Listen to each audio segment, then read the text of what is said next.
Nauwi sa trahedya ang isang road trip sa Tanay Rizal. Sa gitna ng biyahe, inatake sa puso ang driver. Nakatutok si Emil Sumangil. Exclusive.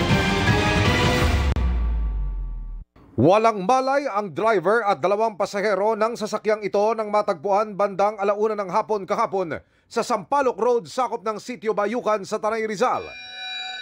Pagresponde ng Tanay Police at MDRMO, inilabas ng sasakyan ang tatlo at isinugod sa ospital. Binasag na lang yung windshield sa left side passenger para mailabas lang sila.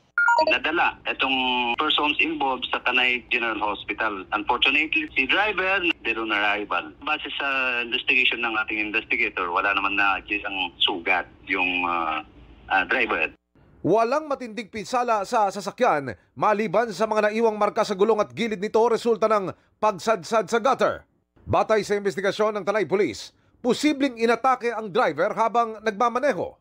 According sa interview namin with the missus or wife of the driver, yung driver na namatay ay may sakit na diabetes. So during the time na nangyari itong incident, nakaramdam ng sakit na ibangga niya sa gutter ng kali ang kanilang sasakyan.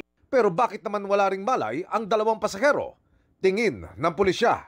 Wala naman na sugat yung dalawang passenger.